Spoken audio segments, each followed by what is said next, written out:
वो रात के सन्नाटे में नहीं, दिन के उजाले में सबको अपना शिकार बनाती थी। उसके निशाने पर उसके दुश्मन नहीं बल्कि उसके अपने होते थे। वो हर किसी की मौत पर इतना रोती थी कि लोगों का दिल दहल जाए। वो कातिल थी अपने पति की, वो कातिल थी अपने सास ससुर की, उसने कत्ल किया था अपने रिश्तेदारों का। वो हत्यारन थी 2 साल की मासूम बच्ची की। ये कहानी है देश के बेहद खुकार महिला की, जिसने 6 लोगों को मौत के घाट उतार दिया और किसी को पता भी नहीं चला। लेकिन फिर कब्र से निकलकर लाशों ने बयां कर दी पूरी हकीकत। टीवी सीरियल में या फिल्मों में आपने कई ऐसे खौफनाक अपराधी देखे होंगे जो बेहद साथी तरीके से कत्ल को अंजाम देते हैं और पुलिस उनका कुछ भी नहीं बिगाड़ पाती। केरल के कोझिकोड की जोली जोसेफ उससे भी ज्यादा साथी थी। जोली ने 1997 में रॉय जोसेफ से शादी की। दोनों के 2 बच्चे भी हुए। सास ससुर पति और 2 बच्चों के साथ जोली बड़े ही आराम से रहती थी, सबसे हंसती खेलती थी, सबसे खुश रहती थी। उसके साथी दिमाग में जो खौफनाक प्लान चल रहा था वो कभी न किसी के चेहरे पर आया, ना ही कभी उसकी जुबान पर आया। शादी के 5 साल बाद 2002 में एक शाम जोली की सास अनाम्मा जोसेफ मटन सूप पीती है और सूप पीने के तुरंत बाद ही उसकी मौत हो जाती है। उस वक्त जोली घर पर ही होती है। वो रो रो कर घर सिर पर उठा लेती है। ऐसा लगता है सास की मौत से वो इस कदर टूट गई है कि उसे संभालना मुश्किल हो रहा है। यह माना गया कि जोली की सास की मौत हार्ट अटैक से हुई है।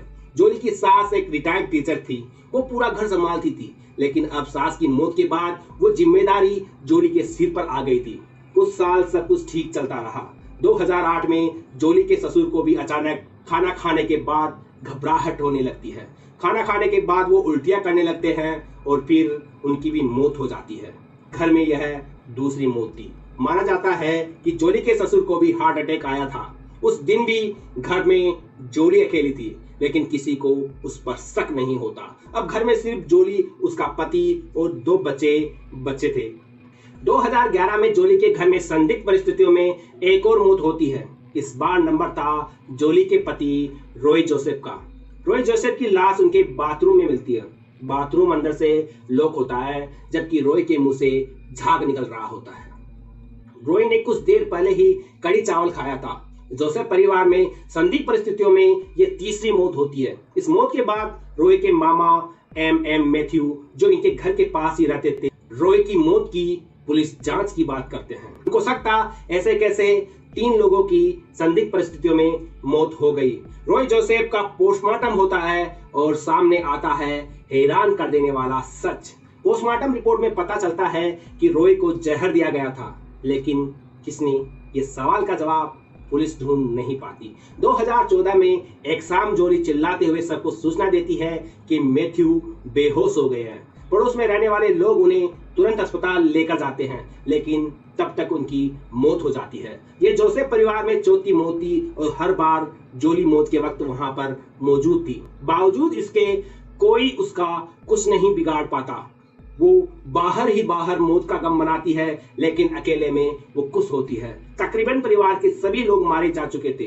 सवाल ये था कि आखिर क्यों जोली इन सबको मौत दे रही है। ये सवाल का जवाब तो तब पता चलता है जब ये साफ हो पाता है कि आखिर कातिल कौन है। परिवार की 5वीं मौत 2014 में ही 2 साल की मासूम बच्ची के रूप में होती है। जोली के कजिन देवर साजू का परिवार पास ही रहता था। परिवार में साजू के अलावा पत्नी 1 साल की बेटी अल्फाइन थी। उस दिन वो 2 साल की मासूम बच्ची नाश्ता कर रही थी। ये उसका आखिरी नाश्ता बन जाता है। बच्ची को उल्टियां आती है और फिर उसकी भी मौत हो जाती है। जोली नन्ही बच्ची को भी नहीं छोड़ती। आखिर क्यों 2016 में इस परिवार में छठी मौत होती है। मरने वाली साजू की पत्नी और अल्फाइन की माँ सीली थी। सीली अपने घर में होती है, जोली भी वही मौजूद होती है। अचानक सीली बेहोश हो जाती है और जोली के सामने ही उसकी जान चली जाती है। पहले साजू की बेटी की मौत और फिर उसकी पत्नी की मौत।